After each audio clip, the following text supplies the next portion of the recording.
गर्मी की छुट्टियां शुरू होते ही 7वीं कक्षा में पढ़ने वाला अर्जुन और उसकी छोटी बहन रिया बहुत उत्साहित थे।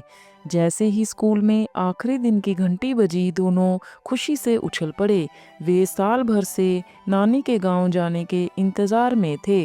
नानी का घर शहर से दूर एक सुंदर और हरे भरे गांव में था, जहां आम के बाग, हरे भरे खेत और मिट्टी की सौंधी खुशबू थी।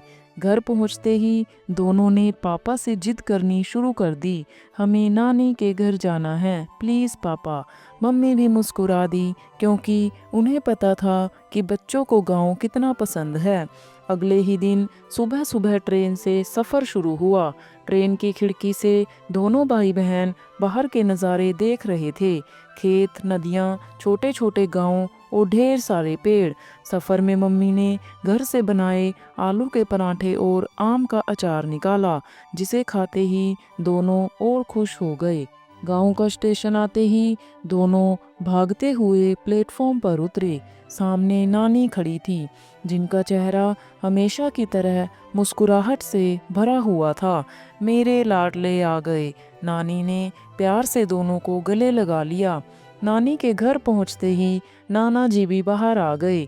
उन्होंने प्यार से सिर पर हाथ फेरा और बोले, इस बार गांव में खूब मस्ती करना, लेकिन शरारत मत करना। नानी के घर में बड़ा सा आंगन, खाट पर लेटे नाना जी और पास ही लगा नीम का पेड़ देखकर दोनों को अपना पिछला साल याद आ गया। नानी ने तुरंत आम पन्ना और मट्ठा बना कर दिया, जिससे गर्मी का एहसास कम हो गया। अर्जुन और रिया के गांव में बहुत सारे दोस्त थे, मोंटी, सुरेश, पिंकी और दीपक। गर्मी की छुट्टियों में ये सब मिलकर दिन भर मस्ती करते थे। गांव के पास ही एक तालाब था, जहां सभी बच्चे सुबह सुबह जाकर नहाते थे।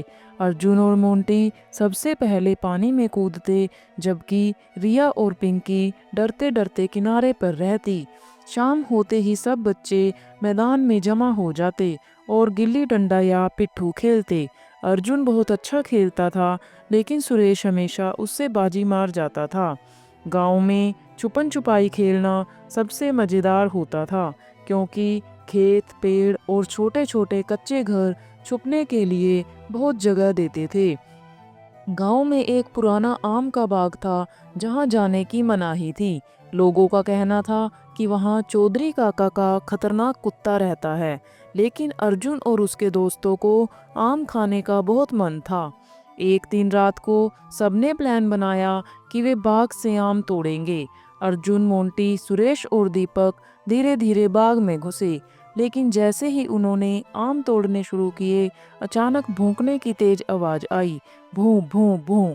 सबके दिल की धड़कन तेज हो गई। दीपक ने धीरे से कहा, भागो वरना पकड़े जाएंगे। लेकिन अर्जुन ने हिम्मत दिखाई और धीरे धीरे दीवार पर चढ़कर देखा। सामने चौधरी काका थे, जो टॉर्च लेकर इधर उधर देख रहे थे। सभी ने सांस रोक ली, लेकिन तभी रिया की चूड़ियां खनक गई।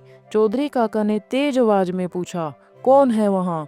सभी बच्चे झाड़ियों में छुप गए, लेकिन अर्जुन ने हिम्मत की और सामने आकर कहा, चौधरी काका, हम आम खाने आए थे, माफ कर दीजिए।